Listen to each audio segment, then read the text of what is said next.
Good evening, everyone. You're listening to another episode of the Tall and Short of It podcast. I'm your host, Justin. I'm Aaron. Welcome back, everyone. And Justin, good to see you. Yeah, in clear new camera quality, that's for sure. Always making the upgrades. Good to see you too, my friend. Crystal clear 1080p right over there. Love to see Oh it. yeah, baby. We're a fucking YouTuber now. And once I can figure out my webcam situation, I'll be right there with you. We'll be coming in crystal clear on both sides of the screen. So that'll be a monumental day for sure. That I look forward to. How's your life been treating you, man? Not too bad. Work's just been pretty overwhelming lately. It's just tough. There's a lot going on at the property I'm at, and then just trying to keep up with that and my other quote-unquote job that they have me doing for the rest of the company has just been a lot to... I just, for the past few days, I basically just felt like there's not enough time in the day. Not that I would want to work, like, longer hours or whatnot. Like, if I need to, I can definitely do that, or if I feel like I, like, have to. But I really would prefer not to. I just wish that there was a way that I could get everything I need to done in the finite amount of time that I have to work, and to, or for there to just be multiple of me. Because if I could split myself into two people, then I would very easily be able to. It's more about being able to focus on the separate, like, right. Facets of my job as opposed to not having enough like brain power to. I'll start doing one thing and then I'll get pulled to something else. I'm just like getting stretched and getting quartered basically. So you wish that you could have drawn and quartered. So you wish you could have a version of Aaron that you could leave there at the desk while you went and fucked off with their the things they need help with? Not even. Like, if I could just split, even, like, I don't need a ton of, like, extra brain power or, like, critical thinking skills in either aspect of my job. I just need to be able to do two things at once to be able to get everything done in the time I have. So, yeah. But I'm doing what I can. I was going to say, I don't think that's happening anytime soon. Yeah. So, and if it was, my budget would not quite meet what they're looking for. Yeah, because you would have to figure, even if it was available, it wouldn't be that cost effective yet. Everything has a market curve, you know? Yeah, I would just have to assume that there's, like, the first people who are going to have that shit is going to be, like, Elon Musk and Jeff Bezos because they got the money to pay for it. Or Donald Trump. Can you imagine two Trumps? Donald Trump and then Donald Trump, like, alt on Twitter. And that'd be so funny. Like, one of them was, like, They would probably hate each other. They would not get along well. Well, that's what I was getting at, like the angel and the devil on your shoulder kind of thing. Like, that'd be so funny. And then they would both get banned from Twitter because censorship and all that. Yeah, I just, I'm still getting paid as if I'm doing one job, which is like, that's just life. But dude, that's the American dream. But the thought of there being two of me, I just realized I would have to pay for double the amount of food, like... Figure, I don't know, there would be some weird situations from having two of me, so I guess I'm fine being myself. I just wish I had less on my plate currently. So I can appreciate that. We'll get there. I'm working my way towards it with the property I'm at to get them back in line, whipping them into shape. So then you can piece the fuck out? No, honestly, I like being out there. They're a lot of cool people. It's just, I know that once I do get things in order, they're gonna be like, "Ha, see ya, send you off to the next place." So right. Well, I mean, that's worth something if you're like the guy they send out to like make big improvements. I think that's pretty interesting. It definitely feels good. There's a sense of accomplishment with it.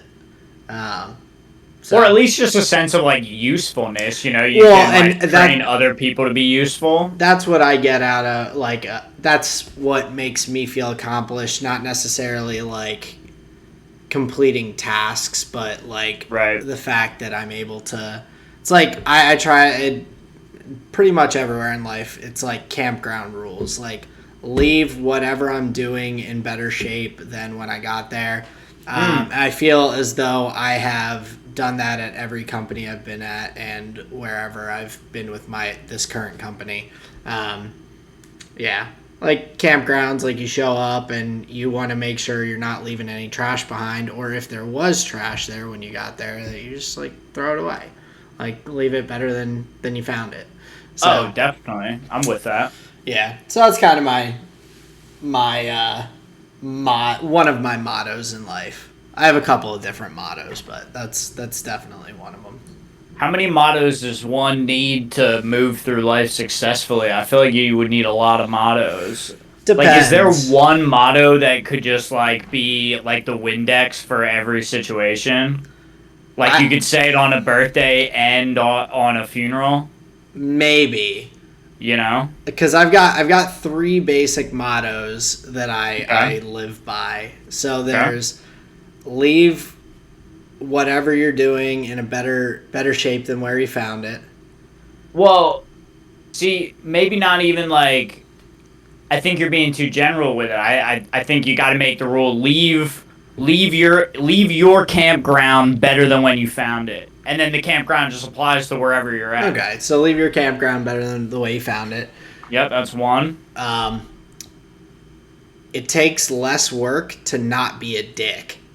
That's number 2. So, like, it's easier to either be indifferent to people or nice to people than it is to actively just be a dick to people. Like, I feel like that takes more energy. Plus, it's negative energy, and I'm not trying to have that. There's enough of that just in general in the world. So, like... Yeah, for sure. So, like, basically, don't be a dick. That's my second motto. Okay. My third motto is that I work out so that I can eat and drink what I want. Those are my like 3 mottos. Yeah, fair enough. They're pretty basic, but they have done me well. Okay. All right. Yeah. I'm sure I could probably think up more, but those are the 3 that I feel most commonly come to mind when I'm thinking about like life. And, like, things that you hold, like, things that are, like, that underlie a lot of your behaviors? Yeah. Gotcha. That's pretty interesting, actually. I don't know if I'd be able to pin mine down. Yeah. Well, these are things that I'll say them out loud, too. So it's not just, like a motto in my head, like, this is... like I'll tell people those things, especially the working out to eat and drink what I want. Like people are always like, "Oh, runners are crazy. Why would you ever want to run for fun?" And I'm like, "Because I can eat and drink what I want." Right. Like it's that simple. I like that. So, but how about yourself, my friend? How has your week been? I know you had a fun weekend, and I'm sure we'll get some good talk into that, but any new news or anything crazy going on before we get into the meat of everything? Well, my weekend ended up being a little more up and down than I thought it was going to be. Okay. If you want, we can just get into our Rose Thorn Seed. That's kind of where I framed my weekend events. So if you want to kind of get into it, we can. Sure. Do you wanna lead off, or do you want me to lead off? How do you want to go? Because go for it. All right. So for my rose, just in general, I had a pretty chill weekend. So that was my rose. It was a relaxing weekend going around South Philly with Colleen. Checked out some different. We got some pizza at one of her pizza shops she likes. Checked out some different stores. We're poking our heads in, just kind of walking around. Poked our head into a few different like record stores. I found a record What's store. the vibe in the stores that you're going into?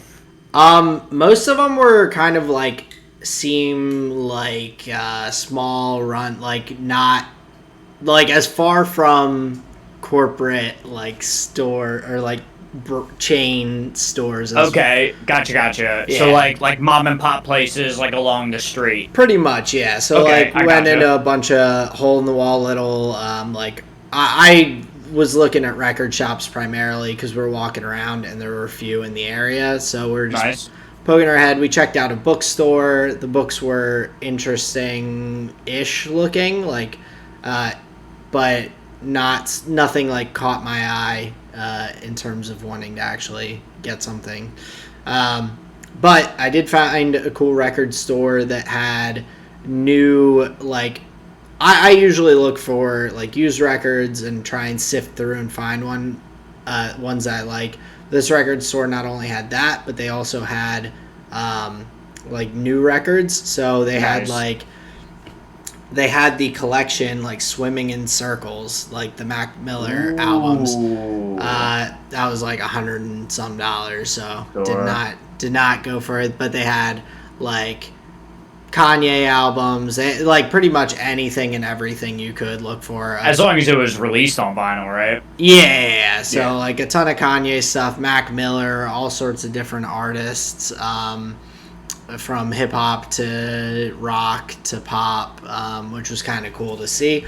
So if I do ever decide I want to pick up something like that in vinyl, I know where to go. Yeah, definitely. That's awesome. So that was cool. My thorn.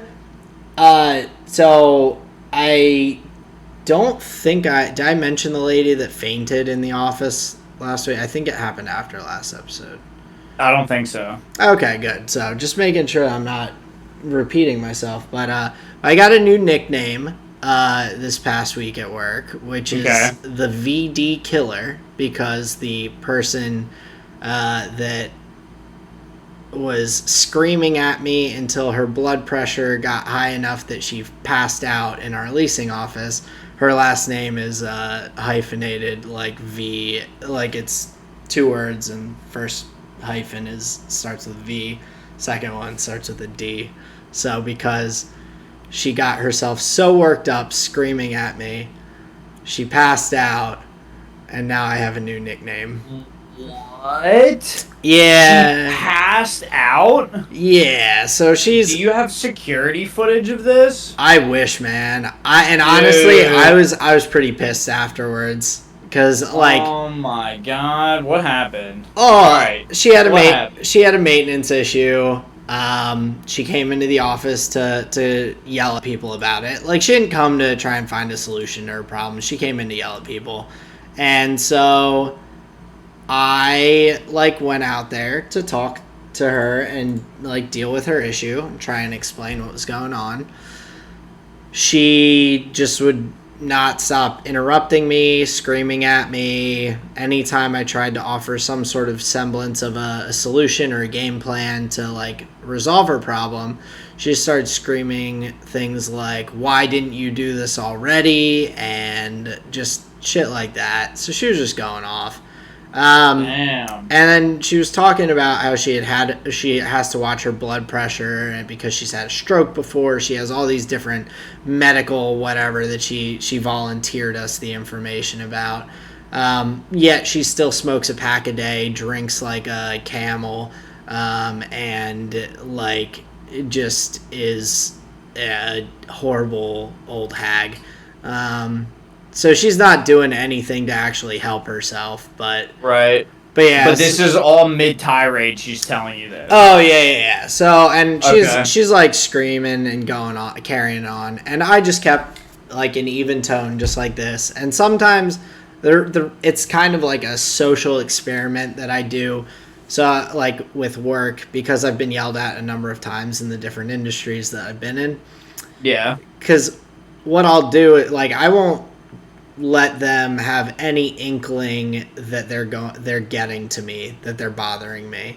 Right. And so that does one of two things. It either makes them calm down and bring themselves down to my level, because otherwise they look like a raging lunatic continuing to scream at the person who's politely talking to them.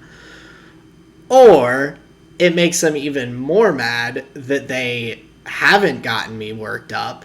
Right. And then they start going off even crazier and making themselves look like a bigger idiot.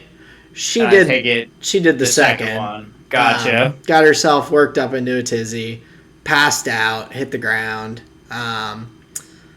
According to what she has told us since, she apparently had a minor stroke from her blood pressure getting too high, even though when the EMTs came in from the ambulance to check on her and everything, her blood pressure was 120/80. I have a sinking suspicion that she was faking it to try and I don't know, make us do something, try and get us to, like, bend over backwards to fix... I don't know. I was trying to fix her problem, and she just wasn't allowing me to. So that's what actually irritated me, but... So you think she fake passed out? Like, she was just like, I'm losing here, and then just hit the ground? Yeah, just about. Because she, like, there were a lot of desks in the area and chairs and things, and she avoided all of them and had about the lightest fall, I would imagine, from someone who's standing up, who just, like, passes out and collapses to the ground. Like, there were sharp edges to desks and, like, weird, chairs and spot, and she just, like, avoided all of them like fucking goddamn human Tetris. Like, interesting. Her body fit like right into the boxes to avoid hurting herself. Jeez, man. So that she was just nutty, but yeah, I got the nickname the VD Killer because I apparently almost killed the lady. Yeah. By not getting worked up. That would have been a pretty funny story if you actually like killed that lady. The regional manager was on vacation. She came back this week and she like was talking with me about it. And she's like, "Were you happy that she like didn't die in the office?" I'm like, "Yeah, it would have been more paperwork." Probably way more paperwork. Yeah. It's like, no, I don't want her to die. That makes it harder on my life. I don't want that. I just want her to go away. So. That was my thorn. She was and that's where what you said before the podcast, misery loves company. She is just a miserable person. Oh yeah. And she just brings it with her wherever she goes. She is trying to make company for herself. By making other people miserable. Bringing people down. That's brutal, man. Yeah. I'm sorry to hear that. That's hilarious that you fucking hit the ground, though. Oh, yeah, like, and my coworker was like, "Oh, I think she might have a concussion, like, and I'm like, nah.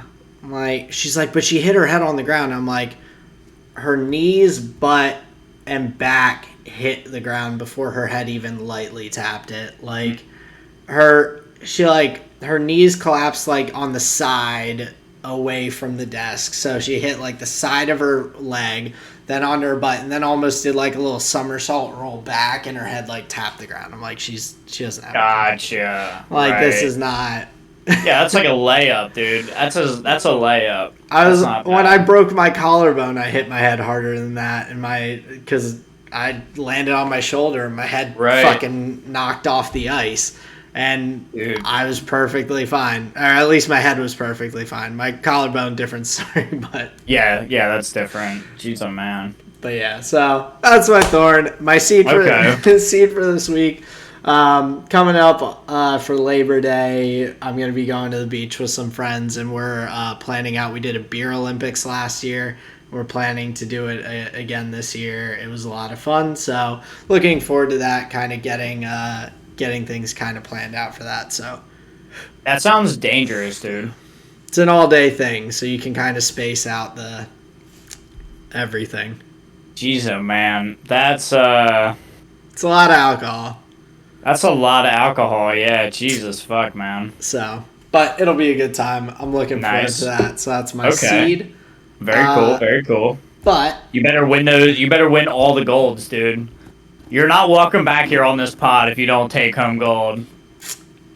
Took home bronze last year. So. Ooh, you're gonna have to do better than that. I'm aiming to. We'll see how it goes. All right. All right. But how about you? Rose, Thorn, and Seed for you this past week. Okay, so my Rose, Thorn, and Seed are all pretty much wrapped up in an acid trip from Saturday. So my Rose is acid trip, my Thorn is Cole, and my Seed is Sasha. So Okay. what are the significance of just those three things? So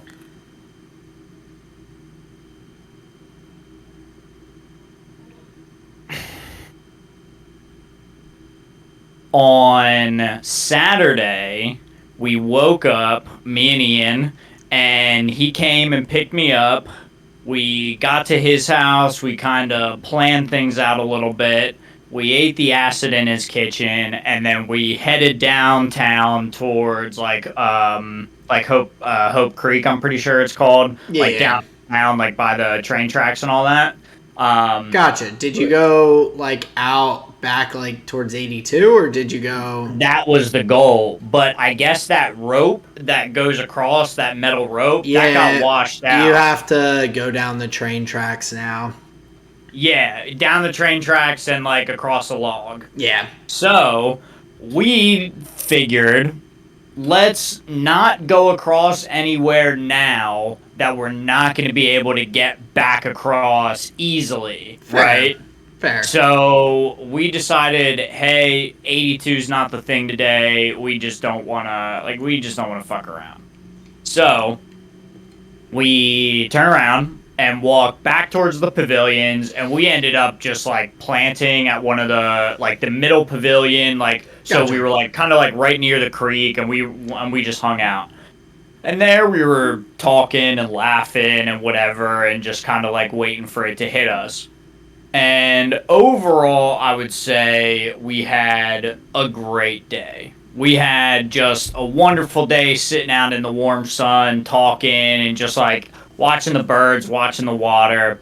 And I guess there was some like picnic, so a bunch of cars were driving by and like going and setting up camp and yada yada. I think there was like a 40th birthday going on, and eventually we just kind of meandered away and went back up the hill back towards Ian's, where we kind of just hung out. We were listening to a little bit of music, and nice. that's where my flavor of the week comes from for later. Pretty much everything's all wrapped up in this acid trip here for me this week. We were just hanging out, enjoying each other's company, and then some like really weird shit happened with his fucking aunt, and like things like this I don't understand, because like it's his aunt. I don't know the relationship. I don't know how much they talk. Are they hanging out all the time? Like I don't know what it is. Yeah. But he tells me earlier in the day that he has told his aunt to not come over. So we have his whole house free, so we can just trip our heads off and not like worry about anything.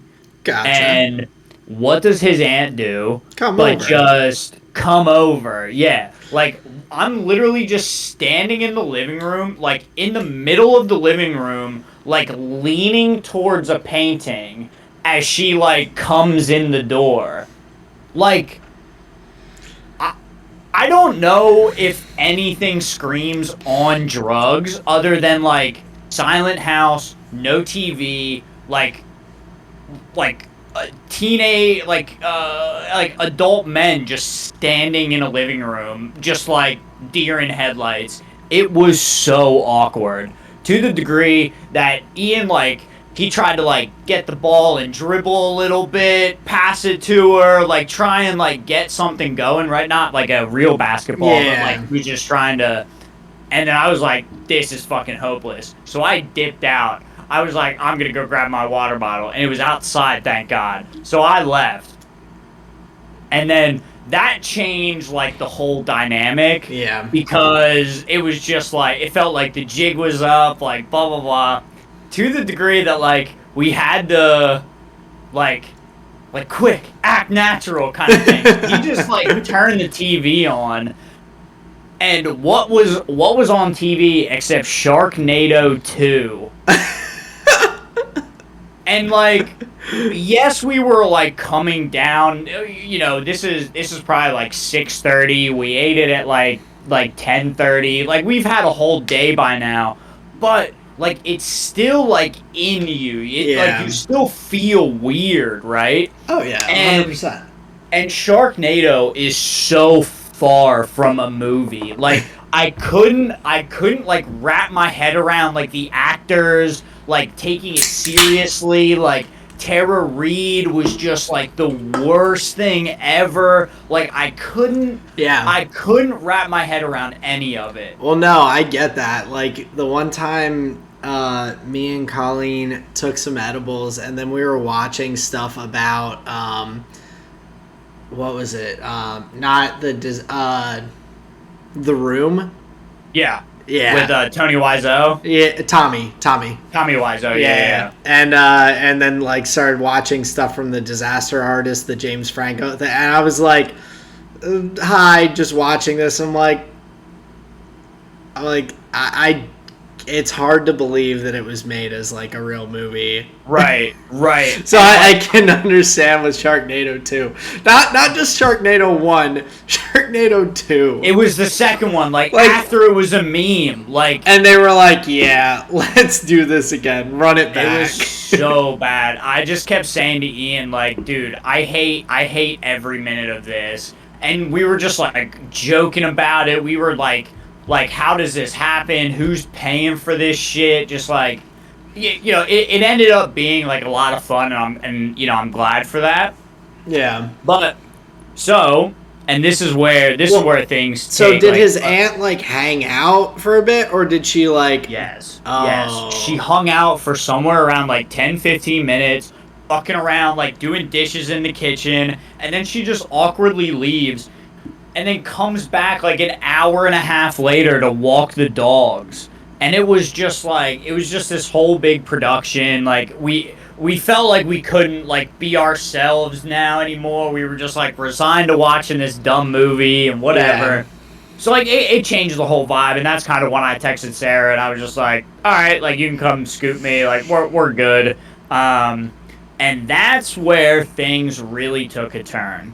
And this is where my thorn comes in with Mr. Cole. So remember last week I said he was on the mend after they had gotten sick, right? Yeah. Well, I think that took a lot more out of him than like we really thought.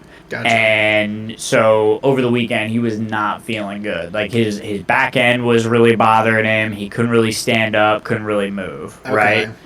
And I'm not sure how aware I was or like how privy like in the front of my brain it was, but I didn't think that we were like close, if you will. I figured we had maybe a couple days, whatever. And so I was like, well, I'm still going to trip on Saturday. Like, yeah. We have it planned, blah, blah, blah, blah, blah. And she's like, yeah, like, that's fine. So she does this thing on Saturday with him, and so she picks me up, I come back, and we get inside, and he's like, you know, he's just not looking good. And I just break down, I start crying, and understand, like, I still have acid in my system, right? So I'm like,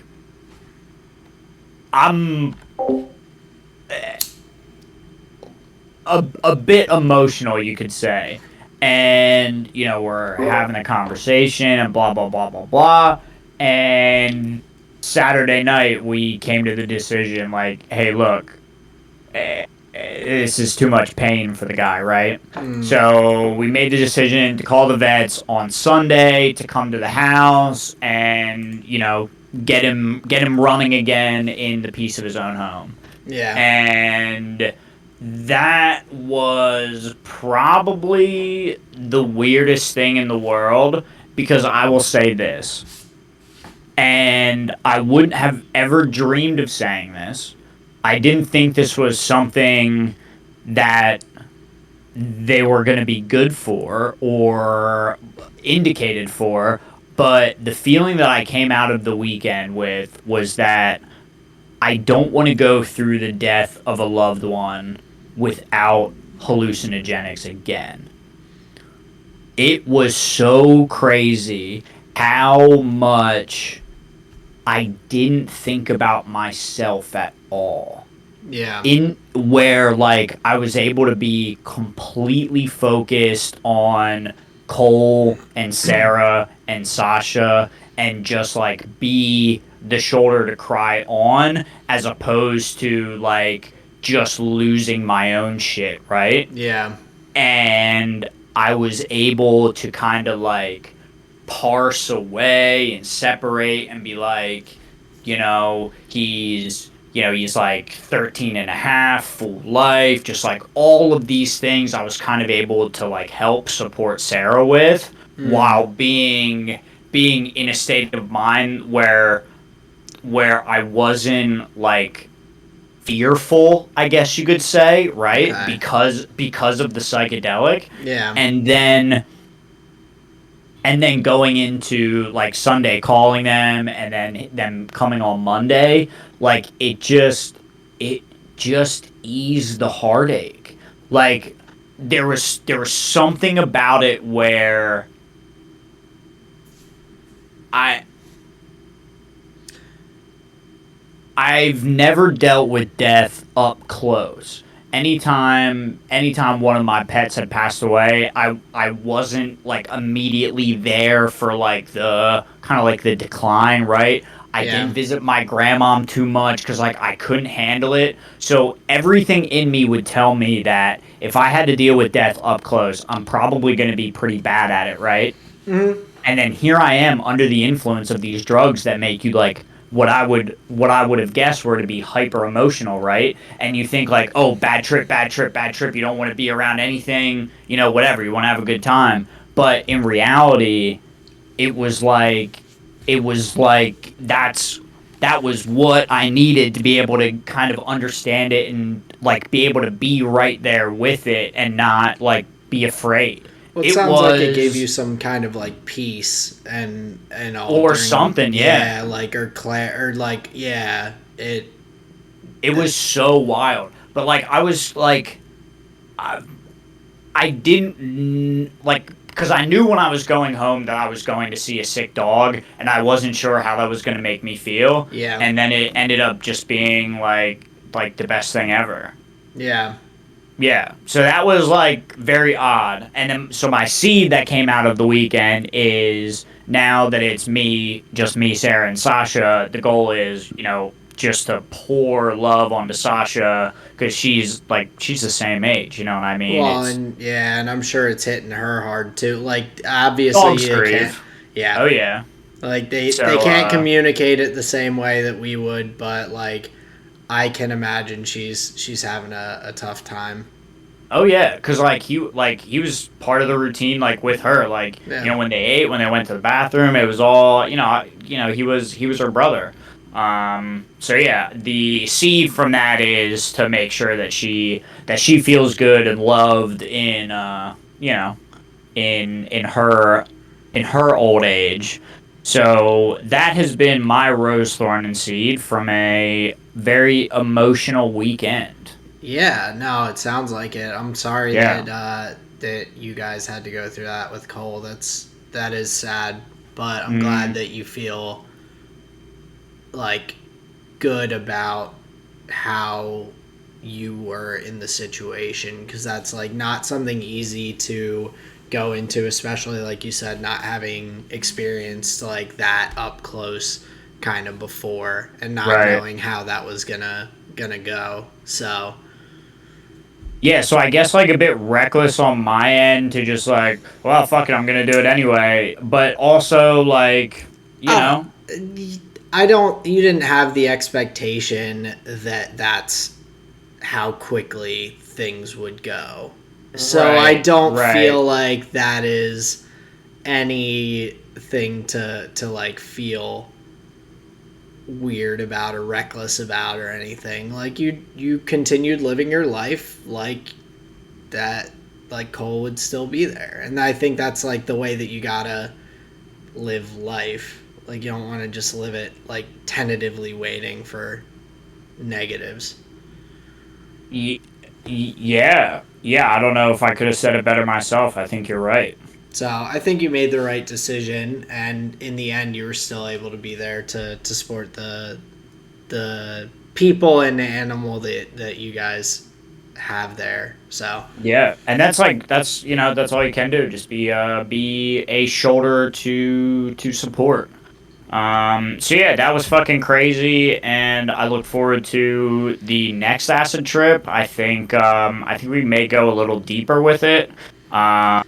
Just because that was Ian's first time, I didn't quite realize that. So that was Ian's first time, but yeah, gotcha. it was Okay. it was overall pretty fun. Yeah, I think the next time you should definitely set up more of a kind of environment for it. I feel like.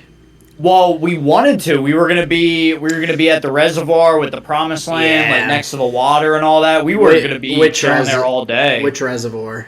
The second one that has like all the pine trees around it. That's my favorite one. Yeah, dude, it's so sweet, and that's where we were gonna go, but we didn't wanna. Yeah, we didn't want to fuck with the log and the creek. Yeah. But yeah, that's one of my favorite spots back those So trails. Like just in general, like one of my favorite spots I've ever been to on Earth. And Wow. like that's probably kind of, but I feel like I've had back there like a number of kind of adventures, both by myself and like with the cross country team running and whatnot. right. That's where you got your first blowjob. It's It's always I wish. memorable. It's always memorable. That's where I got stung by a plant that made me feel like I got shot in the leg. Damn, dude. It's called stinging nettle. It sucks. I accidentally brushed against it, and I thought I had either gotten bit by a snake or gone through a hive of fire ants, and there was nothing there but this goddamn plant. And I had to like limp back home for about half an hour. My leg felt like it was gonna fall off, or like what I imagine getting shot feels like. So I've had some weird experiences back there, but like, and some good ones. We marked a trail the one year in cross country. Like we tagged it with like The blazes. we did. We made smiley faces on trees to mark the Very trail. cool. So Very cool. had spray paint out there, yeah. So Nice. I've had fun out there. Yeah, it's a good time. Hopefully, maybe next time. But yeah, that was my rose, thorn, and seed. Let's move into the F1 segment. And moving on. Yep, on to yeah, not much F1 news this week. So Yeah, we're currently in the summer break. Obviously there's like roster move, rumor mill. honestly, I was thinking about that a little bit after we mentioned it before the episode started, and Yeah. I think that's really just because this is the time that happens yearly. Like in F1, like the mid-season break is always the time for roster talks and like whatnot, but there's like none to be had in a way, or very few, if any, because there were so many roster moves last season that leading into this year that I feel like everyone's kind of locked in for a little while. So I think next year mid-season we'll probably have more craziness than this year, but yeah, not too much other than a couple rumors. Yeah, and then there's also the element, kind of like you were saying, with where we had obviously the change from Renault to Alpine, and then also the Racing Point to Aston Martin. Why do I always fucking forget their name? Yeah, the Racing Point team to Aston Force Martin. India to Aston. Yeah, like. And what's crazy is I always picture the BWT, which was their like title sponsor. That's not the whatever. So yeah, Racing Point to Aston Martin. So yeah, you have the org change and then the driver swaps that came around with that. So yeah, it's gonna be like a year or two. And plus we have all these we have a bunch of contracts already signed for like multiple years. Yeah, both McLarens are there till 2023. Yeah. Max is there till 2023. Like Lewis signed till 2023. Like there's most of the seats for the main. I think Leclerc and Sainz are Sainz. I'm assuming signed a multiple year contract. I don't think that was a 1 year. I could be wrong, but yeah, there's just a lot of contracts for top teams that are just kind of locked in place. What if it's not Carlos Sainz that gets the contracts? What if it's his brother?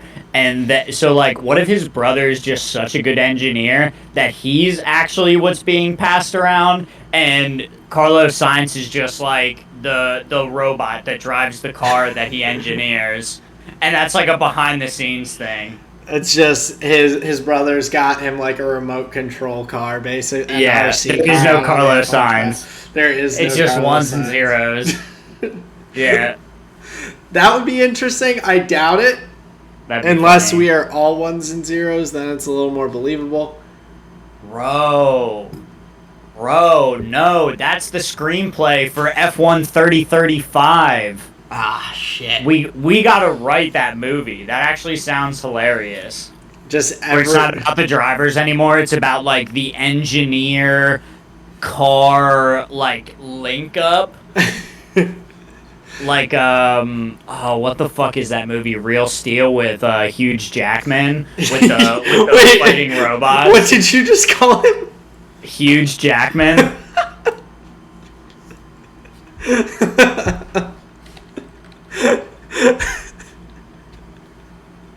That shouldn't be that funny, but I think that's hilarious. I've never heard anyone call him that.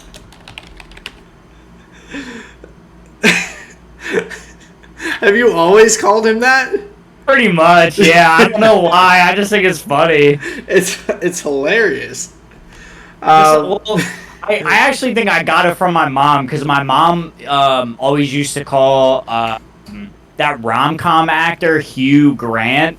She always used to call him Huge Grant. So for Mr. Wolverine, I always just did it for him too. Gotcha. Okay. Yeah. So she's not my mother. That's her bit. Hey, that's a good bit to keep going. That's funny. Yeah. I'm gonna take that with me. I'm gonna start using it. Dude, it's just funny to slightly alter a name. It caught me off guard. I think that's why I thought it was so funny, because Gotcha. I wasn't expecting it, and I was like, wait, did he just run the names together, or did he actually say that? Oh, that's how you say it, dude. I'm about it. That's funny. Yeah. What was I saying, though? Talking about cars linking up with the engineers for F1 2035. Yeah, him in Real Steel. Yeah. Fuck, dude, that's so funny. Yeah. So there won't be any Carlos Sainz out there when his chief engineer tells him to pit. He's like, nah, these tires are good, bitch. I'm staying out. There won't be any of that. No, there wouldn't. Unless you can program the robot to have a stubbornness setting. It's like, I don't know. Every one out of 55 commands, it'll say no, and you just have to time it. I don't know. That's dumb. Never mind. Anyway, do you have a robot pit crew or robot pit crew too, or are they still real people? I don't know. I feel like they would still be real people. Give it a little more variation. Maybe. Yeah, who knows? Who knows what that's supposed to be? We'll see what when we get there, or when we think through the screenplay to write it. Yeah, coming soon to theaters near you. What series did you enjoy better? EG versus Dignitas on day 2, or no, that was the first game. That was the first set. Yep. EG versus Dig on day 1, or Cloud9 versus Team Liquid on day 2? I feel like I enjoyed the EG Dignitas series more, and that's not even due to the fact of the way the Cloud9 Liquid series went. That was more. They had some really interesting picks throughout that Dignitas Evil Geniuses series, and Dig was like trying to pull out all the tricks in the book, and I was pretty impressed with actually the different strategies they tried. It was like interesting to watch. The series did not go very well for them, obviously, but I think they performed admirably throughout the series and kind of brought out some interesting stuff. So I enjoyed that and kind of watching that. How about yourself? I think overall, yeah, I think I enjoyed the EG game way more. I figured Cloud9 was going to put up way more of a fight, being that they were actually like higher seeded based on just how they were playing in the regular season. Not saying that Team Liquid like isn't good and like wasn't supposed to win. I definitely believe that the better team won that day. Oh yeah. Just something about Cloud9 did not seem like them. I'd have to look at a little deeper, and I thought of this after the fact, like kind of while I was prepping for the episode, and I didn't get to really look into it, but do you know if there was a patch change between end of LCS regular season and playoffs? I'm pretty sure there was. Okay. And if I remember correctly, one of the big changes was Viego. I know he got nerfed, but I know they were talking about it on the broadcast, but I didn't know if that was like had just gone into play or like so. Yeah, what are you getting at? Oh, okay, wait, yeah, so this is patch 11.15, and then if you go to the summer season, does it say what patch they were playing on? Holy shit, the last week was played on 11.15. So, no, it was the same patch from the last week of LCS. Okay, gotcha. I was just curious because it seemed... Just the last week of LCS, though. Week 8 was on 11.14. Which Cloud9 beat... But during the last week of the season, Cloud9 beat Team Liquid. Right. And they had beat them in each game during the regular season. So... Mm-hmm. What I was getting at was that Cloud9 did not seem to have a great grip on how it seems as though you need to play currently. And so this is based on, like, Cloud9... How do you have to play currently? In my opinion, you ignore dragons, you go after Rift Herald, and you play early game comps. Like that, these games were fast all weekend long. There was no, like, Cloud9 had multiple games where they picked more scaling comps. They were picking, I mean, the game 2 with the Varus Jace, like, you're 100% looking to go later in the game to be able to poke at people and put damage down. And they had essentially... were on the verge of losing that game before Sven and Fudge even got their big items. Like, right. Before they were at a 2-item power spike, Cloud9 was already almost like at a point where they could not come back from in the game. Like, there was potential still, I think, but very, very unlikely in that game specifically. But I really felt like the emphasis both in the Dig series and in Evil Geniuses as well as the C9 Liquid series, that there was no focus on dragons. I don't think a single dragon soul was taken in either of the series. I think there was only one, if there was one. There was one. Liquid got it in game 3 of the series that they lost. The only time that a team got Dragon Soul in the entire weekend, 8 games, the team lost. Right. Dragon does not seem very important in my opinion. Like, yeah, you don't want to give someone a 24-minute soul or whatever it would be if you kill Dragon on spawn each time. But, Right. like, yeah, like the fact that Cloud9 continually just was not playing like early game comps, they were not pushing for gold advantages early, and then the one game that they did, they ended up winning. I'm pretty certain that was the game that they focused and got Rift Herald first.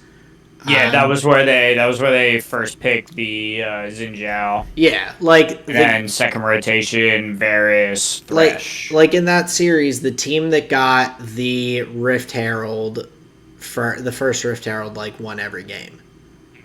And like, yeah, their Team Liquid definitely played well around their comps. They looked good, very good, and like honestly, Jensen and Santorin were incredible throughout the series. Jensen was playing amazing. They were both on one. Their synergy together was just like unreal to look at, and they were playing phenomenally. So I just like I have to give them so many props for how they played.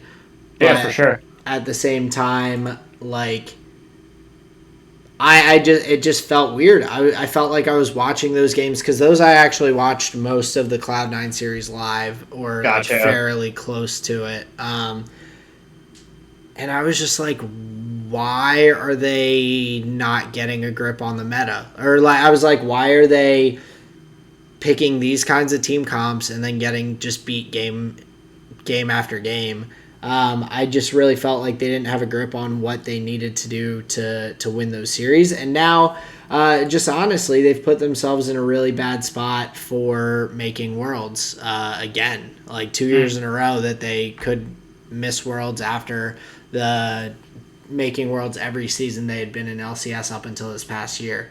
Yeah, they'll have to do another gauntlet run through the losers bracket. Yeah, essentially. And so, I mean, that means that they will have to make it there. They will most likely have to play 100 Thieves, TSM, or Liquid at some point in that. Right. And that'll be at the end of 3 different best-of-5 series. Yeah. In the losers. Yeah, So, that's crazy. Well, yeah, and I think you're totally right. It seems like a lot of their games were lost in the pick and ban. And I hate saying that too, because like I really think that there is something in playing it out. But man, I just did not feel like they were. Liquid did play out their side of the draft just perfectly. Mm-hmm. Like they took all the advantages necessary. And Cloud9 was just never really able to stem the bleeding until game 3 where they drafted a bit differently. But then even again they threw it back to they went for the Varus, Renekton, Talia. Like Talia's not going to do damage until later. You get a Silas Rakan as well. Like that's your only hope. So the hope with the Talia is that you're going to be able to hit some sort of lockdown from a Renekton W, a Zvenel on the Varus, or like the Rakan knockup. So like to set up the flick. Yeah, like you're not getting. People aren't walking into Leo like push just randomly. Like these guys. No, I gotcha. Yeah. So I'm just saying, like they had like some components to set it up, but I agree. I don't think it's like I don't know. I felt like they were not playing to the way the game seems to need to be played right now. Like I would have to double check times, but I think the Cloud9 game that they won was the only one that was over like 30 minutes. Yeah, Liquid beat them sub 30 minutes in every game. Yeah, and the one that Cloud9 won was like 39. And then the ones for like the EG games were all pretty quick as well. Like those, I think game 2 was probably the only one over 30 minutes. So, yeah, just in general, like I felt like they didn't quite grasp things properly. I'm hoping that was a wake-up call, because they've got a lot of good teams left in this playoffs that they're going to have to play to make it to Worlds. Like Golden Guardians in their next matchup is no team's a pushover. Anything can happen in playoffs. Like, I don't think Golden Guardians is as good as they are, but like, hey man, like, can't take anyone lightly. You gotta just go and try and just beat up on everyone you come against. So yeah, especially because like what am I trying to say? Especially because they are being... It's clearly not a matter of mechanics, right? It's just a matter of knowing how the game is being played and then picking the champs that like can do that well. Or like just getting certain players on the right picks. Like they had Blabber on Viego, then on Diana, then on Xin, and then on Talia. Like, and not to knock, like, Diana can be played pretty well. Viego's been nerfed, so that's kind of a pick that I think teams are still trying to figure out if it's still super viable. The fact that you can't flex it into 3 roles now makes it pretty just like meh. Yeah, and so like, I don't know. I think that getting Blabber the pick, like, Blabber has shown what he can do to get early game leads and kind of push the advantages and everything. And they only focused on getting him a really good pick one game, and they won that game. So like, I think he has got to be their focus in terms of picks and bans, at least currently. Like, it sucks because it makes it easier for other teams to ban Cloud9 out a little bit more if they're focusing on trying to get a good pick for Blabber, but hey, you got to do what you got to do. If that's what is going to get you wins, then I think that's the thing you got to go after. Yeah, I agree. Especially how we're talking about the Rift Herald being being a key to success. If your jungler has a strong champion to take river control, then those Rift Heralds, which teams are using to win the game, gets you, right? So jungle priority gets you Rift Heralds.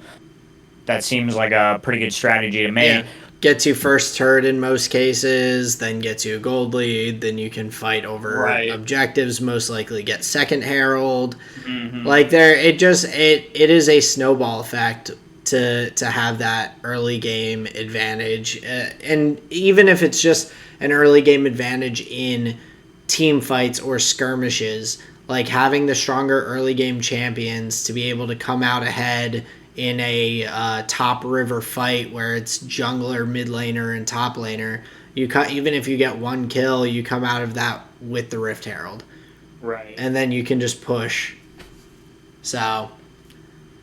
And it's now that I'm thinking more about the Dragon thing, like, Dragon doesn't give you any gold. It just gives you the stats, right? Yeah. And they're percentage stats. So when you don't have a lot of bonus AD or bonus move speed or bonus whatever, you're not getting that, like, multiplicative effect. So it makes sense that the Dragon is like a later game strategy, right? You're like scaling up to get those effects. Right, yeah. But it's the Rift Herald that gets you 3 plates, which is like 1,200 gold or something. Like, it's insane value where what you're saying with the Dragon Rift Herald trade is, I'll sacrifice money now for significant stats later, when teams are just saying, give me that gold now and I'll kick your teeth in with it. Yeah, they're like, give me that gold and you won't have a later. Right. Yeah, exactly. Like, you won't. And that's what I was thinking about. Like, I was thinking about like Enchantress or like caster supports, like Janna, Soraka, Sona. I'm not saying I want to see these champions. I'm not saying that. but it's indicative of the way these players are thinking about the state of the game, where there is no passive pick. Every champion on the board is able to start a fight, do a lot of damage, lock somebody up or something.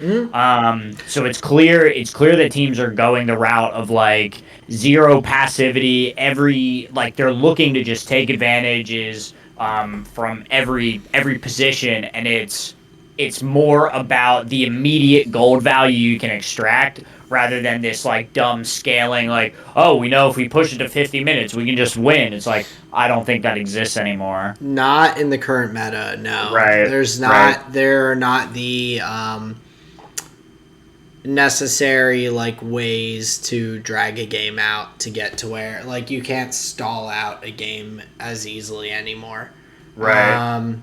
And I would also think that a lot of the teams have really gotten very good with their vision control, and like I think that is a huge thing that I've noticed is these teams that were, especially like Liquid, when Liquid was getting the early gold leads and everything, Cloud9's jungle from like Gromp past blue buff through Raptor camp through red, like all down that middle area there was lit up. Like Blabber couldn't go anywhere without them knowing where he was. They weren't able to like start fights in areas that they were catching someone off guard. Like they really were not able to try and push their way back into the game because they were just kind of getting stagnated. And so with that, you're slowly just like at a war of attrition getting pushed further and further back in your base by these ward walls and just being kind of stuck in a spot where you have to just go for a team fight to hopefully pull something off and be able to like push back the other way. Right. Or you lose the team fight and lose the game. And that's kind of like where things seem to get to right now in the current meta. It seems anyway. I think it was 2 series. It's hard for me to it's based on these series, these 2 series, these are my thoughts on the current meta. And I don't think it's like a good thing or a bad thing. I think it's just that's the way the meta is, and that's how you have to play it. Being played. So I'm not saying anything like in terms of that or needing to change it, but based on this small data set, that's kind of what it looks like to me. So yeah, but I mean, we'll see, because we do have definitely more series coming up. We've got Thursday, Friday, Saturday, Sunday this week with some games going on. So starting tomorrow, so we'll have a larger data set to compare to. But that's kind of how I'm looking at things right now. Dude, and that's not even just for NA. I'm pretty sure all the regions start this weekend, or most of them start this weekend. NA started this past weekend, and then I think LCK starts the following. But yeah, we've got like insane League of Legends. LCK's got their last week starting tomorrow through Sunday before playoffs. Gotcha. LEC. Let's see what LEC's got going on. They start on Friday with their best of series. Gotcha. LPL also has best of series starting tomorrow. Gotcha. So, yeah, mad games all weekend. Thankfully we are on summer break for F1, or else I would never get to see any of these. Oh yeah, absolutely. It'll be interesting to see. But I think there's going to be a lot of good League of Legends for the next 4 days. So, definitely be checking out all the different regions that you're looking to follow. I'm curious to see how kind of things shake out in LEC and LPL going into this week. So Yeah, definitely. What was I gonna say? So we were talking a little bit about the Cloud9 series. We said that we both kind of enjoyed the EG versus Dig games more. Do you want to go through that series a little bit more? Do you have anything else you'd like to say?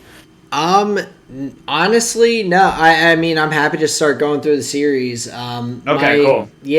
My big thing for Dig versus EG. EG looked just very comfortable like throughout that series. Even the game they lost in game 2, like that was just like I mean, it went down late into the game. I mean, less than or just over 2,000 gold difference at the end of the game, 6 kill difference, 2 tower difference. Like that was tight through and through, and could have kind of gone, I think, either way. The one moment that just like sticks out in my mind was, I believe it was on contracts.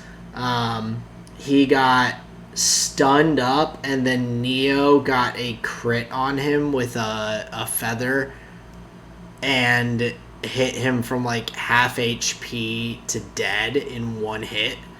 It was like probably mid-late game. And Was that in the top lane? I believe it was like top jungle area. Gotcha. Okay, I think I remember that fight. Yeah, there was a moment where Neo, like, I'm pretty certain it was contracts, got stunned up in the jungle, like, was at maybe half HP from kind of fighting it back and forth, and Neo just threw one auto, and he was just dead. I was like, oh. And Yeah, then the that's fight, damage. then the fight just, like, followed that way and ended. it was pretty rough looking. So, but that, just to say, EG was close until that one fight kind of went poorly, and then all of a sudden they lost. Like I could easily have seen that being a 3-0 series. Yeah. But I was impressed with, like I said, Dignitas's picks and everything. We had, we had Yasui picking the Yasuo. That was, he played it pretty solidly. We saw him bring out the Alela, which he popped off on. The Zyra Khan coming back a little bit. I thought that was interesting to see.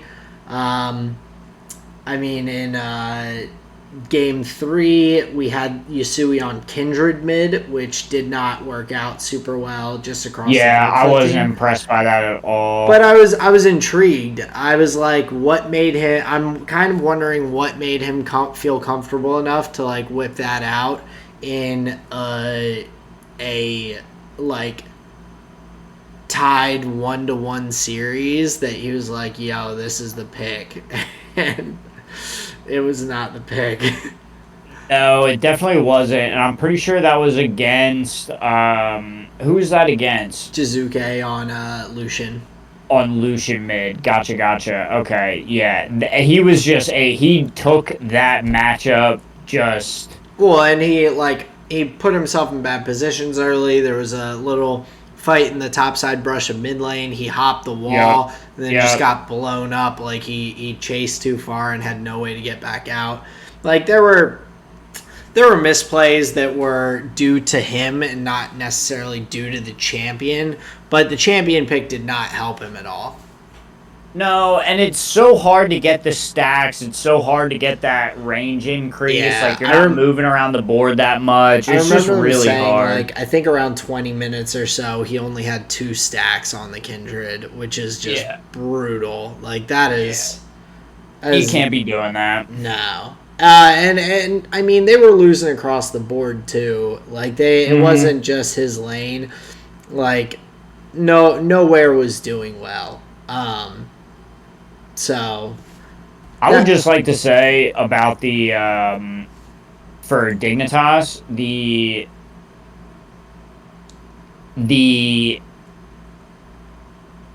I was trying to think what made me think of this. Yeah, them talking about the Kindred pick.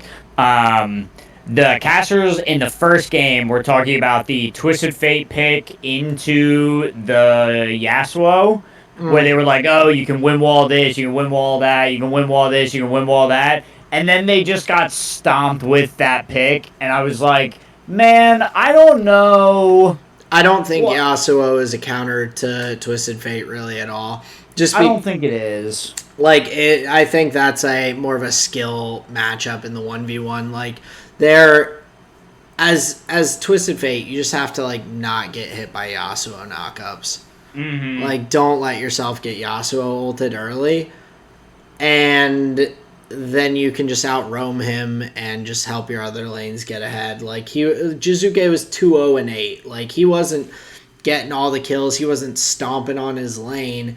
He was just helping his team get further and further and further ahead.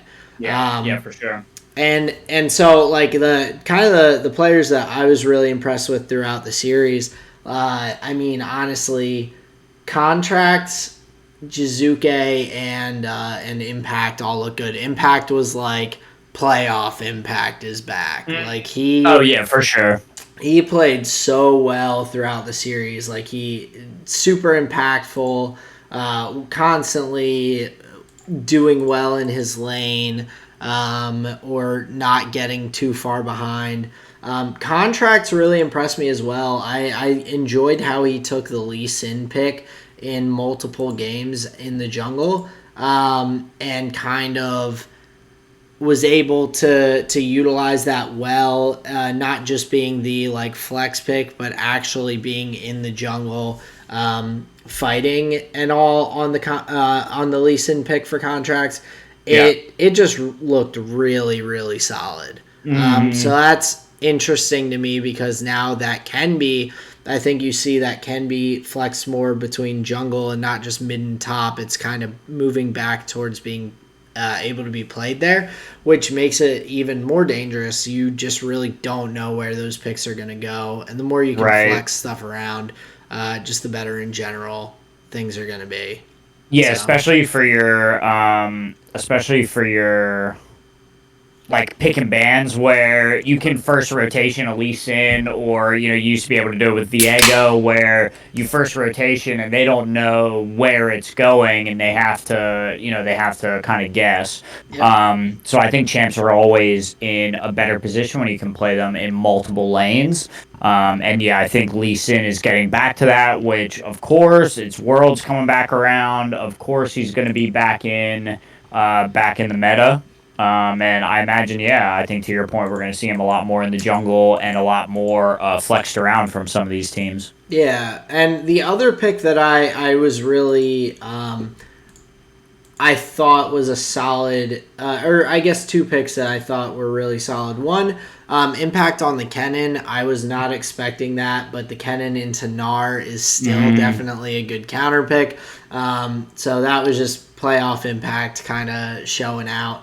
But the other one was the set. I liked that they played it on EG's side in both the support role as well as the top lane role, because that's just, like I said, like we're talking about, another flex pick. Like, you don't really know, is that going support? Is that going top? Like, what is going to happen with that?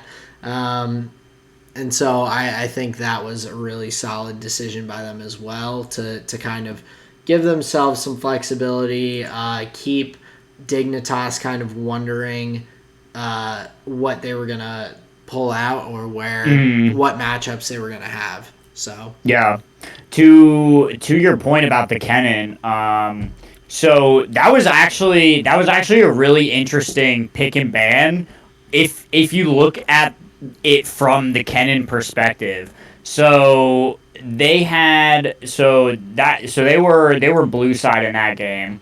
So you see Dignitas ban the LeBlanc. They banned the Renekton, which can do well into the Gnar. Not saying it's like a counter pick, but Renekton can do well into the Gnar. So Dignitas bans Renekton. Then they ban Xin Zhao against Contracts, and we go through the picks, and Dignitas third rotations the Gnar. And then we go into second round of bans where Dignitas then protects the Gnar with the Jace ban, and then also the Rise ban to protect any like weird flex going on there. Not that Rise is going to do particularly well into Gnar, not that it's a common matchup.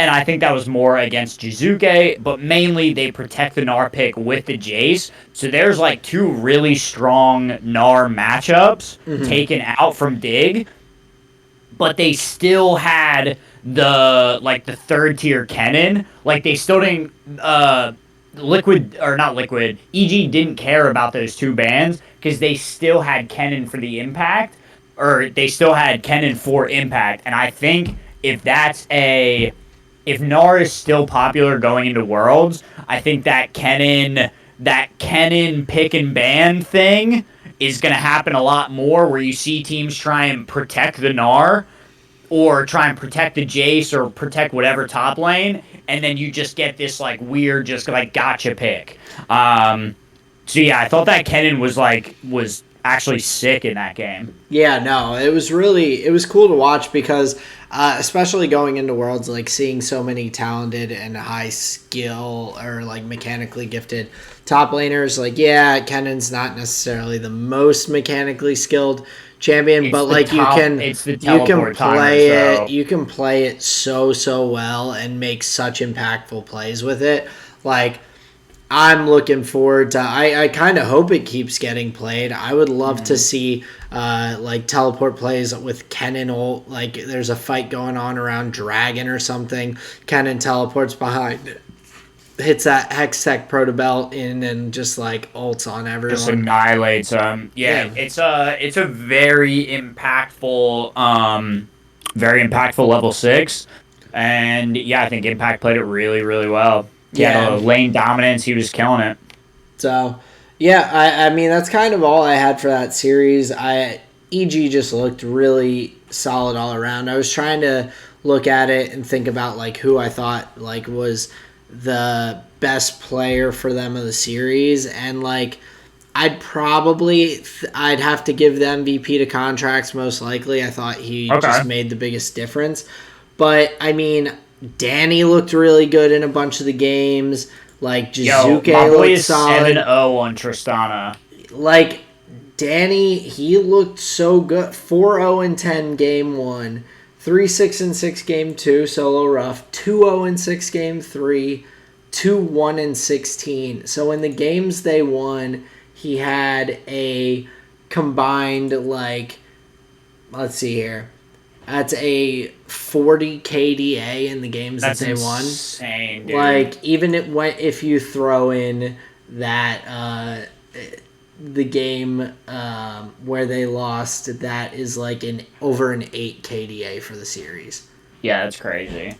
I think it's like an 8.1 KDA for the series. So even with a 6 death game 2. Like, and my math is probably slightly off there, but like he played insanely. So like he looked really solid. Ignar was just facilitating stuff throughout that series. He looked really solid as well. 0-1-12 on the Thresh. Like his Thresh play, his set play, all looked really good. They just looked like a solid unit. So, honestly, I think that leading into the EG 100 Thieves series, I know 100 Thieves is the odds-on favorite, but I'm intrigued. I think that's going to be a really, really interesting one to watch. I think that could shake out to be a better series than some people might expect that to be, and that's going to be on Saturday. So... Yeah, with EG being on such a surge, like from the end of the regular season and then playing the best of series really well, yeah, I'm really excited to see what they do against 100 Thieves. Yeah, so that should be good. But that does lead us into the C9 Liquid series, and so I know we've touched on it a little bit in terms of just like picks and bans, play style and whatnot, but. I guess what other points stood out to you during that series. I thought the Ziggs pick being such a like pick ban is pretty interesting to me. Like I think that we're going to see a lot more of that going throughout the rest of playoffs. That was one thing that definitely stood out to me. What's interesting about the Ziggs is just how fast it shoves. And if you think about the top side meta in combination with like why teams are like would be thinking about Ziggs, it just complements the Rift Herald push so well, where you set up the Rift Herald in the pushing lane that you have your Ziggs in, and that just like it probably increases the chance of a second charge on the tier 2 by like maybe 35-40% just by virtue of having that W execute on turrets. Oh yeah. So I think there's a lot of value in the pick just in the meta, like what teams are trying to do. And then also there's just strength in being able to nuke a team for 1,000 damage from a board away in a world where teams are doing 21-minute, 22-minute Barons like on sneaks, like trying to play around like blue trinket timings. I think a Ziggs is huge. Like that's effectively a third blue trinket that you're allowed to get. Yeah. That you just get at level 6. It seems like a pick similar to like, what would you say? It seems like a pick similar to a like Tristana, where you're taking it just to push down turrets. Yeah. Obviously, Tristana has a lot of benefits with the resets and the like whatever. She's incredible, but I think the idea behind the Ziggs is push. Well, yeah, and the interesting thing with it is that you can pick a extremely brawly composition, and and not only because Ziggs, it's not just his W that blows up turrets that's a big deal. He also gets the auto attack additional, I believe it's true damage with his passive, where you throw that first bomb. So you're pushing down turrets extremely fast with both the passive as well as your W. And yeah, so, it's often like Q the wave, auto attack turret, W, and it's dead. Yeah, and so like you're sitting there, and the other thing about this is they were able to pick an extremely brawly comp that was like, that brawler ability allows you to win the early game pretty hard. I mean, they had it set up so that they had Sejuani, Lee Sin, and Renekton. When you're having a fight around Rift Herald in the top jungle and everyone's standing on top of each other, the fact that you have someone who dives in headfirst for stuns and two people that do significant AoE damage and have some different CC or slow effects, like that's huge in those early game fights. Yeah. Especially in that topside jungle over Rift Herald, where you're not really fighting at range. Like you're not taking these range fights where you can poke someone down. Like you're in and you're just going. So the fact that they have the ability to do that in the early game without sacrificing their pushing ability later on in the game, because typically if you pick, say, an Ashe, or you pick an Ezreal, or you pick, I mean, maybe not Tristana, but you pick these other 80 carry, Aphelios, Jhin, like, you do not have the pushing power late game with 4 melee champions in game 1 like they had to be able to push down turrets and end a game. That is a scenario where if you have a different bot laner, you are able to get that dragged out until the other team gets strong enough to poke you down from range and then beat you in a fight and you lose. Like, that Ziggs pick is so influential in that aspect as well, to be able to just have pushing power on turrets, not just early, but also later in the game, that you don't have to be concerned about not being able to push to end when you have a lead. To the pick and ban significance of the Ziggs, and I was looking, he was 100% banned in the EG Dignitas series. Yeah. Yeah, a team ban him every game. That's crazy. Yeah. And so I feel like that is something C9 should have done. They played better in game 2 they got just absolutely stomped, but I think that was more due to, I don't think that had anything to do with the Ziggs being banned or whatnot. That was just No. a weird comp that they played. Mm-hmm. But yeah, like the Ziggs is gonna, I think, be really like pick ban throughout the rest of playoffs, potentially into Worlds, unless they make changes. I think that really allows teams to play a much more aggressive style, and with how I feel the meta is right now, with just trying to win early and get those early advantages to be able to close out early, I think that's a huge pick in terms of that.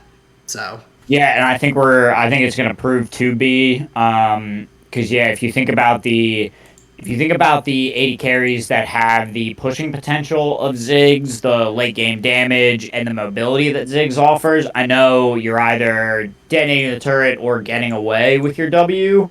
But the fact that he does have that mobility may edge him above even some just like traditional 80 carries, which I think is kind of fascinating. It also allows the dual solo lane ADs. So like the Lee Sin Renekton, like they played in game 1, or Lee Sin and Shen is more tank AP, but still like it just lets you have a different style. Well, it opens up, the Lucian mid and stuff like that. Sorry, no, I was mixing up the Lee Sin Jace, so 280 solo lanes as well there. I saw Shen and my brain was like, Shen's a top laner. No, he was played support that game. It clicked after the fact, but yeah. So, I think that's going to be just a big pick throughout. So, yeah, it was just really. I honestly believe it just came down to strong early games from Team Liquid and Cloud9 not playing to their win conditions closely enough. Like they just let it.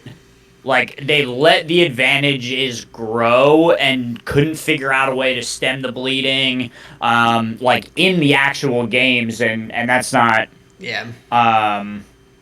That's not to say anything about the pick and ban, but in the games, regardless of what they picked and banned, they just weren't getting their win conditions together. Yeah, 100%. And I mean, it also the fact that they played Viego in the first 3 games and played him in a different role every game just made it seem like they were picking it to pick it and like not knowing really what to do with it. It was just kind of weird.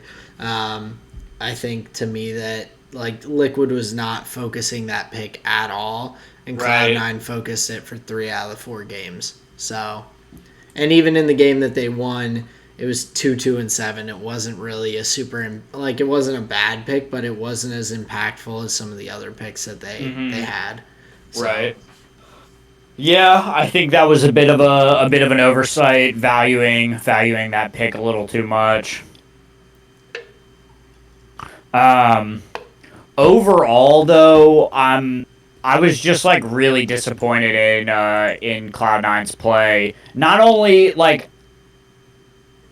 in the pick and bans, just I really wanted them to. I really thought they were going to put up a better fight against Team Liquid. And to be fair, Liquid played very well. I think they played to their win conditions. Jensen was popping off like when he was on the Lee Sin, like he was insane. Oh yeah. So yeah, I think Liquid really shined in the series. And I think Jensen would be my player of the game, player of the match, player of the... Yeah, I agree, and especially the fact that he was up against Perks. I was definitely a bit disappointed in Perks' play. I expected him to play better, and he really, he was like 0-3-5 in the first series, first game, 0-3-0 in the second game, like just really not putting out the performances you would expect of someone his caliber.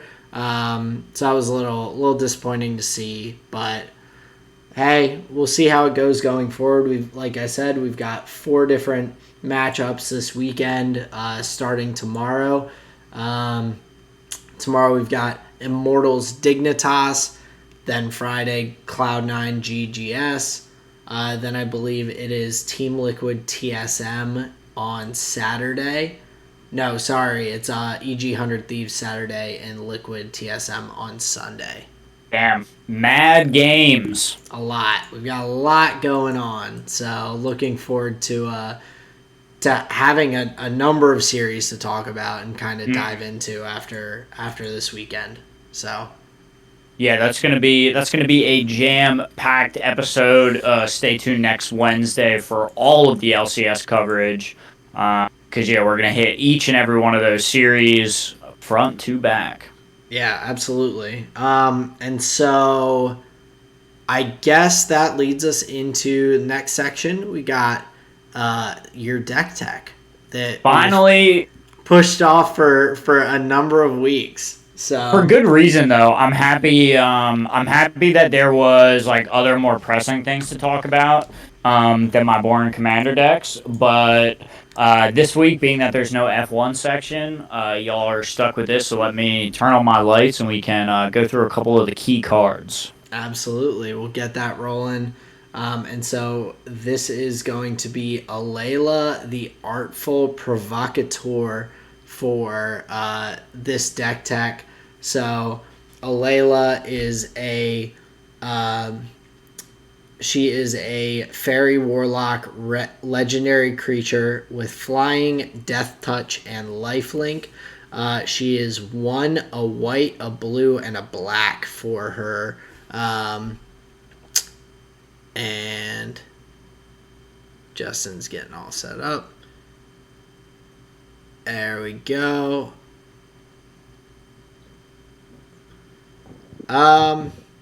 Justin, can you hear me? Can you hear me? Now I can. Can you hear me? Yeah, can you tilt the camera the other way to get the no, like the tilt it so it flips, like the motion thing. That way. Yep. Like that. There we go. Sweet. Cool. Okay. So you talked about what Alela does. Little bit. And then so do you have the deck list up in front of you? I do, and I mentioned that she is 1, a white, a blue, and a black to be summoned. Flying, death touch, and lifelink. Death touch and lifelink are 2 things that I'm still like not as familiar with, just in terms of the abilities that come with that. Gotcha. Okay, so death touch means that 1 point of damage from her is enough to kill any creature. So no matter what the toughness is, she just has to touch them and it'll die. So even though she only has 2 power, she could attack a 7 toughness creature and it would still kill it. Gotcha. Okay. Yep. And then lifelink means that she heals from the damage that she deals. So if she does 2 damage to one of your creatures, my life total will go up by 2 points. Gotcha. Okay, cool. Yeah. So it's a way to leverage life gain in decks. So like if something says whenever you gain life, draw a card, the lifelink will trigger that life gain. Interesting. Okay. So yeah, 1, a white, a blue, and a black. So she is Esper colors, is what they call that color combination. So other creatures with flying get +1/+0, and whenever I cast an artifact or enchantment, I make a fairy creature token. So Alela is one of the Brawl commanders from Throne of Eldraine. It was like a commander adjacent format that they wanted to do, where it was like 60 card decks, singleton, but just from cards that were in standard. Okay. So overall, just like kind of limiting and not that interesting. But they sold a product for it, and there were 4 decks. Each one had a different commander, and this was one of them. I thought it was pretty cool. So the deck is built around having flyers, having like token flyers that she makes, which are the fairies, and casting artifacts and enchantments to make it happen. So so the ramp is like soul rings, signets, and things like that. So like artifact based ramp. And then the enchantments are like draw cards and do this and do that kind of stuff. Gotcha. So I will link the deck tech in the description of the video for anybody listening and watching, so you can if you have an interest, check it out. But here, I'm only going to talk about some of the key cards that I have in the deck that are like interesting ads, or like if I just like enjoy them for any particular reason. Cool. So the first thing I would like to show you these are the fairy tokens that nice. Alela makes. Yep. So you got 1/1 flyers. They have like a little like the toothpick sword as like their sword. So I thought that was dope. So those are the fairies. And the first I think I have like 9 cards here. So we're gonna start with 2 land. These are the Hall of Heliod's Generosity. So it can tap for a colorless mana, or I can activate its ability for 1 and a white to put target enchantment from my graveyard on top of my library. So this is a way to protect any of my important enchantments. If it gets removed, I could just get it back from the graveyard. So that's a very key land I'm a big fan of. And then we also have Terrain Generator. So what's funny about Commander is if you're not playing green, it's tough to get more lands into play or have more mana than you're supposed to. So you can play 1 land per turn usually, right? So that means on turn 4, normally you'll have access to 4 mana. But you want to be able to ramp that out. And in white, blue, and black, there aren't that many easy ways, so we have Terrain Generator to help put some basic lands onto the battlefield. Now, what basic lands does this deck use? It uses snow-covered basic lands, because some of the cards try and leverage the snow-covered mechanic, so I have a bunch of snow lands. Brief question. Go for it. This is just from looking at your Mox field. Next to Etchings of the Chosen and next to Hall of Heliod's Generosity, there's a little like marker. Do you have any idea what that's supposed to be? Are you looking at the Mox field? No, I'm not. Is it It's like a purple blue to teal, like purple to teal gradient colored little bullet point thing. Maybe it thinks it's foil. That may be the symbol for like a foil card. Gotcha. Let me take a gander right Sorry, here. it just like caught my eye and I was like trying to find a thing on the that site. indicates that it's a foil card. So those cards are only made in foil, or the fact that you have said I have the foil of this? No, that's just the version that it thinks I have, which I don't actually. Neither of those are foil in my deck. Okay. But I appreciate that it thinks that. It was just weird because I don't remember most recent printed art. Gotcha. I didn't remember seeing that previously. Yeah, that's weird. It has like an effect on the card on the website that like makes it like shimmer. Sorry, I completely sidetracked you. You were talking about, I believe, your snow-covered lands. Yes. So this is one of my decks that has a snow-covered package in it that I really like. So first card up is part of that snow package, which is Merit Lage's Slumber. So he basically says if I ever get 10 snow permanents at my upkeep, I can make a 2020 legendary indestructible flying black avatar creature token. Merit Lage is pretty fucking cool. I think she's one of like the best creatures in the game. So having a thing that lets me summon her is pretty cool. So that's part of the snow thing. Next up, we have Dark Tutelage, which is a card draw spell. It says at the beginning of your upkeep, reveal the top card of your library and put that card into your hand. You lose life equal to its converted mana cost. So there's a couple of really bad hits, like I have a 10 mana spell and like a couple 6 mana spells. But overall, I'm going to be taking like 2 or 3 life, which is not bad for an extra card. So Dark Tutelage is an enchantment that I really like. Then we also have a Reconnaissance Mission. So 2 and 2 blue for an enchantment that says whenever a creature I control deals combat damage, I may draw a card. So for all those 1/1 flying fairies that are going to be hitting people, I'll be able to refill my hand and draw a bunch of cards. And so does that trigger if you just attack with a 1/1 fairy? Like what if you attack and you're blocked by something that is stronger?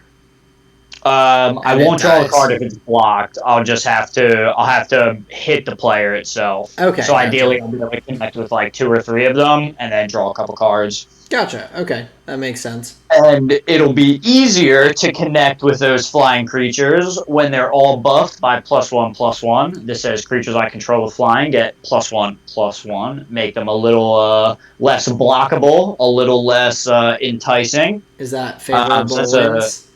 Favorable wins. I love the art on that one. Yeah, yours looks much cooler than the one on the Mox field. Oh, the Mox field one is lame? It's not lame. It's just a bunch of these, like, Pegasus-looking things that have, like, the heads of herons. Like the bird. Gotcha. Oh, with Avacyn's Key and stuff. Yeah, they're weird looking. I like my little dragons better. Yeah, no, the dragons are much cooler looking than these different looking Pegasus. But they are quite muscular looking Pegasus, though. Yeah, but it's just, the weirdness for me is the heads of them. Like, when I think of a Pegasus, I think of a horse head, and the fact that it has a bird head is just... something just looks wrong about it. It's my mind. Yeah, like it's just not what I would think of. Yeah, definitely. So I like the Drakes better as well. Next up, we have one of the best white cards in Commander, Smothering Tithe. Whenever an opponent draws a card, that player may pay 2. If the player doesn't, I make a treasure token, which is effectively 1 mana, like a one-shot mana that you can use.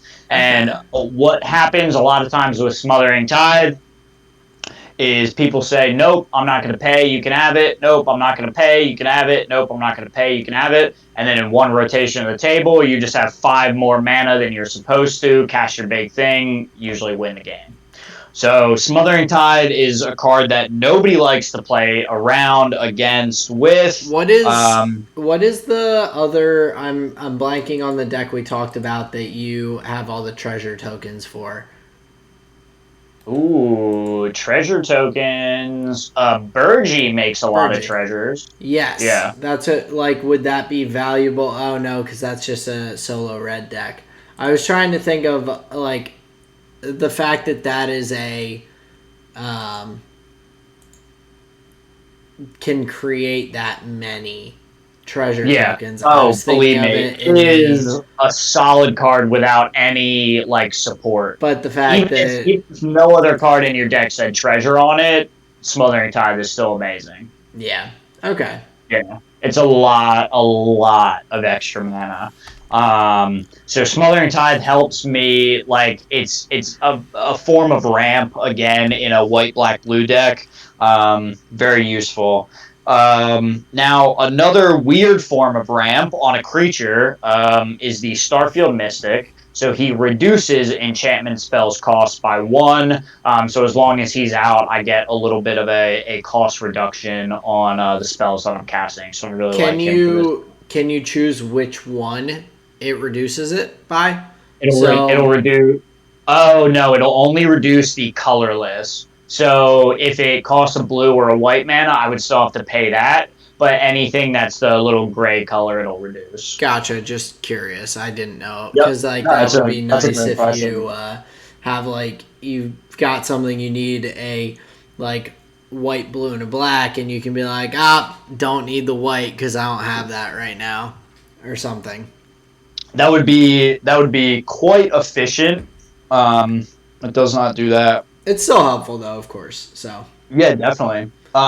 Very helpful to me and not my opponents. Perplexing Chimera. So he says, whenever an opponent casts a spell, I can exchange this creature with that spell and choose new targets. So basically, they cast like a big haymaker. I can say, nope, I'll take that. You can have this. But then they get to trade the Chimera for a spell. It's like a very political thing, and it gets passed around, and people hate it. But it's an enchantment creature, so I'll get the fairy on cast, and they can do some fun stuff on the board as well. So the Perplexing Chimera is super fun. gotcha. And then, last but not least, we have the best removal spell in the deck.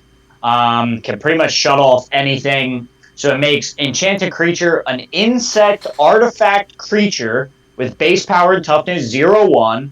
It has indestructible and loses all its abilities, card types, and creature types. So it makes whatever you enchant infinitely powerless. And is that the Dark Steel mutation? You got it. Now, the indestructible, I think, is my favorite part about this. So, most of things in Magic that are Darksteel are indestructible, meaning you can't destroy them. You can exile them, you can give them minus stats, but you can't destroy them. So, a lot of times you can Darksteel mutate their commander, they'll have a spell in their hand that says destroy target creature. They'll try and target their commander to destroy it, put it back in the command zone so they can use it again, but it won't die because it's indestructible. So it just has an extra layer of shut your thing down and keep my strategy going. So big fan of Darksteel Mutation, has got me out of many a tough situation. So that's a great removal spell for the deck. And I would say of all the cards in the deck, most of it's just like generic, like artifact, enchantment type stuff. But these are some of my favorite inclusions in the deck, and I think maybe some of the more powerful options as far as like value over time, which we all know a commander game is a bit of a marathon, not a sprint sometimes. Definitely. So those are some of the key cards in my Alela Artful Provacateur commander deck. I hope you enjoyed it. Absolutely. Definitely, definitely a cool one because it does have a lot of different interesting components to it, from the snow-covered lands to all the different ramp and kind of cards that you have throughout. So. I think it's quite flavorful. I like building around. I like building around my commander instead of just like having a commander for the colors and then just like building just like generic good stuff. I really enjoy building with the flavor and like themes of the deck. So this one I think is kind of spot on. So I've definitely enjoyed that. Let me swap back to the regular cam and we can finish out. Sounds good.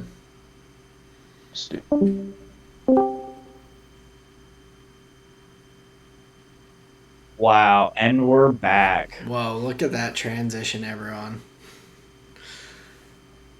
What was that? I said, whoa, look at that transition, everyone. It was almost perfect. Smooth. Fucking smooth. So, leading into the end, we've got Flavor of the Week coming up. So, Justin, how about your flavors of the week, or do you want me to lead it off? I'll start. We can finish with you. Cool. So my music for this week is the band Fleet Foxes. That's one that you should look up. I think it would go great on your little folk playlist that you have going on. All right. It was a couple of the music choices from Ian when we were sitting out back during the acid trip. He was playing some of them, and they were like really vibing. I really enjoyed them. Nice. So Fleet Foxes, I couldn't tell you any of the songs, couldn't tell you the album or anything, but they were quite enjoyable. The food for this week, Sarah was at Shady Maple yesterday, I believe, Ooh. and she did like a little bit of a grocery order. One of the things they have there is thin sliced prosciutto, which is like a salted, like Prosciutto you know what is that not is. my favorite of meats. I'm not sure. Really? I feel weird about it because everyone seems to really like it, and for whatever reason, it's just not one of my like go-tos. Fair enough, man. It's just salty ham, and I I really know, like that. and which is why, like, I love ham, I love bacon, so I'm not sure why I'm like weird about prosciutto. I think it's the dryness of it, maybe. Gotcha. Yeah. But I haven't figured it out. But I know a lot of people like it, so I'm sure, especially if it's from Shady Maple, that it's phenomenal. Yeah, it's banging. It was amazing. So I had that on a sandwich today. I'm looking forward to finishing out that pound of it, which is fucking a lot. Oh yeah. And then for visual medium, I put Sharknado 1 and 2. Just because we were having such a ball just like clowning on them. But yeah, I watch it for a Why? joke, but it's not the best thing that's ever been released. So yeah, that's my flavor of the week. A couple of interesting picks there. What's yours? Solid. So for my music, I've just been jamming out to my summer playlist a bit more that I've been working on, just slowly adding a little bit here and there to it to try and get just some more volume on it. But like I was listening to it this morning on my way into work, and I was just like kind of bopping along. Like every song that came on, I was like jamming. It was getting me like in a feel good mood. Yesterday was a rough day at work, so I was like tomorrow's a new day. Yes, this is what I was saying yesterday. I'm like, tomorrow's a new day. Like come in and just like being able to bop around and kind of get myself in a good mood coming into work this morning was that was pretty nice. For food, the pizza shop that we got food from, me and Colleen this weekend, we got a buffalo chicken pizza. And a lot of times buffalo chicken pizzas, I feel like they have like the buffalo flavor, but not enough of that like kick. And this one had a solid amount of buffalo sauce on it to the point that it was actually a little bit like spicy, a little bit hot. So I enjoyed that quite a bit. Hot take about buffalo chicken pizza. That's one of those things where I want to ask people, like, wait, what's your definition of God? Like, because I see, like, buffalo chicken pizza all over the place, and it all looks different. Oh, Some yeah. people think it's, like, a live chicken on top of a piece of bread. Some people think it's, like, large, like, chicken tenders, like, doused in buffalo on, like, marinara. I know my buffalo chicken pizza. It's from a chain called Paisanos down in Virginia, Northern Virginia. And they do their buffalo chicken pizza with basically... Wait, let me guess. Yeah. So it's got to be... So it's the bread... And then you have buffalo sauce as the sauce. Yep. You don't have tomato sauce. Correct. You use buffalo. Okay. And then, cheese. Cheese doesn't really matter. But as I understand, you would want something that like matches with heat. So you would want like a blue cheese or like a mozzarella maybe. And then you have like a ranch on top of it. And then like mad shredded chicken. Like shredded chicken. That's not my god of buffalo chicken pizza. No. See, this is what I'm saying. So, it's all garbage then. No, so Paisanos, they do that. They buffalo sauce mozzarella, but then it's topped with chopped up boneless buffalo wings. So they're like larger chunks, but they have the breading and all, which adds crunchy. Not crunchy. They're still like pretty like moist from the buffalo sauce, but then it's topped with blue cheese crumbles throughout. Gotcha. And so like it was I would love to get a pie and show you. It's so good. It's so many of the ones that I get have the shredded buffalo chicken, and none of them in my mind can compare to the one that I had down in Virginia with like basically chopped up boneless wings. I don't know what it is about it, but it just... You were talking about sauce though. You like a kick in the sauce. Well, that one wasn't as spicy, but this one that we had this weekend had just more buffalo sauce in general, which gave it a nice kick. So like I enjoyed it still, even though it was like the shredded chicken and all. But the one that I just always think on, and I'm like, man, I wish I could keep getting that. Right. Is that one from down in Virginia? So that was my food for this week. My visual medium, it's the show Outer Banks. It's on Netflix. They came out with a new season recently. It's kind of a slightly cheesy teen coming of age story with it's like the Goonies kind of, but a series, and it's in Outer Banks and more like teenage kids instead of younger kids. Like very similar concepts, trying to find treasure, but there's a little bit more with the kids being older, a little bit more. They smoke weed and fuck, huh? They smoke weed, fuck, and there is potential gun violence, which adds into it a little bit. But no, it's an enjoyable kind of show. It's not like, it's definitely something that you can just put on, like have some decent like entertainment on and just kind of chill. It's not too serious, but it's kind of it like sucks you in for how kind of generic sounding the plot would seem.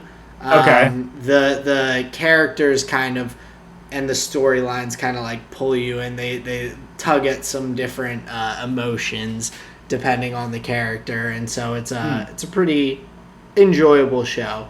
I would say I'm sure there are people that wouldn't enjoy it as much, but personally, I watched the first season when it came out a year and a half ago and just binged it, and I enjoyed it a lot. I haven't started the second season because I'm watching the first season with Colleen, trying to get her up so we can watch together. But that'll be cool because watching shows with your significant other is pretty fun. So it is. I agree. And you're saying that's a good one? I think it's pretty enjoyable. You could probably, I'd say, if you want to give it a shot, give it probably 3 episodes just to make sure, because it gets a little bit more interesting after the first like intro kind of episodes. So Gotcha. Okay. Yeah. Three episode grab, huh? Yeah, I mean, I was pretty into it from the start because I was just intrigued, and that pulled me in. But then the rest of it, I just kind of stayed pretty hooked onto it. Nice. Easy to binge too. Lots of kind of cliffhangers at the end of episodes, so it's easy to just like I need to see what's in the next one and just kind of roll through them. So how long are the episodes? About 40 minutes, I think. 45. I think there's 10 in the season, so nothing too outrageous, but yeah, nice. Pretty solid series. So that is my flavor of the week. And that kind of brings us to the end of this week's episode. Yes, it does. So, of course, as always, you can find us on YouTube, Twitter, anywhere you can find your podcasts, Spotify, Google, all that jazz. On Twitter, we're at tall and short of 1, the number 1. Hit us up, reach out. We'd be happy to interact with you guys online a little bit. But yeah, Justin, go ahead and take us on out of here. I would just like to say, hit that like button, hit that subscribe button if you enjoyed what you heard today. We post every Wednesday, and Thursday the video comes out for most race weekends. We try and do an extra video, a companion, a qualifying something or other. So if you enjoy what we're doing, stick around. We're putting out stuff every week. Other than that, this has been another tall and short of an episode. Peace out, everybody. Later, guys.